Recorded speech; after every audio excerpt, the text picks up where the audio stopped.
சிவகங்கை மாவட்டம் சிங்கம்புணரி அருகே உள்ளூர் பிரச்சினை காரணமாக ஸ்ரீ மந்தையம்மன் கோவில் பூட்டி வைக்கப்பட்டிருந்த நிலையில் உயர்நீதிமன்ற மதுரை கிளையின் உத்தரவை அடுத்து 10 ஆண்டுகளுக்கு பிறகு அந்த கோவில் மீண்டும் திறக்கப்பட்டுள்ளது.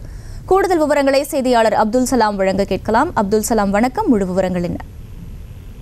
வணக்கம் மகிழா. சிவகங்கை மாவட்டம் சிங்கம்புணரி அருகே வேங்கைப்பட்டியில் அருள்பாலிக்கும் ஸ்ரீ மந்தையம்மன் கோவில் இந்த பகுதியில் மிகவும் பிரசித்தி பெற்றதாகும்.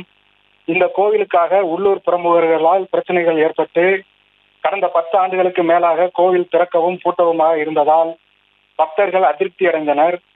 பிரச்சனைகள் அதிகமானதன் காரணமாக கடந்த 2021ஆம் ஆண்டு உயர்நீதிமன்ற மதுரை கிளை உத்தரவின்படி வருவாய்த்துறையினர் சென்று மந்தையம்மன் கோவிலை நிரந்தரமாக பூட்டி சீல் வைத்தனர்.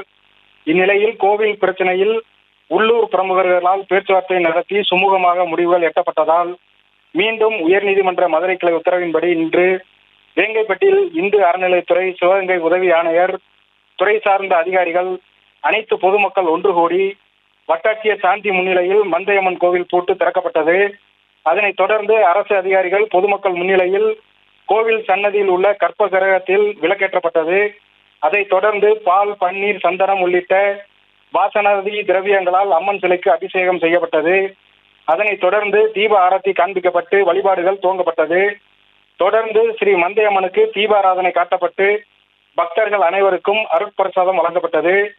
பல வருடங்களாக பூட்டப்பட்ட கோவில் மீண்டும் திறக்கப்பட்டதால் இந்த பகுதியில் நல்ல மழை பொழியும், விவசாயம் செழிக்கும் என கிராம மக்கள் மகிழ்ச்சி பொங்க நம்பிக்கை தெரிவித்தனர். அகிலா, முழு விவரங்களுக்கு நன்றி அப்துல் சலாம். செய்திகளை உடனுக்குடனும் துல்லியமாகவும் தெரிந்து கொள்ள சப்ஸ்கிரைப் பண்ணுங்க.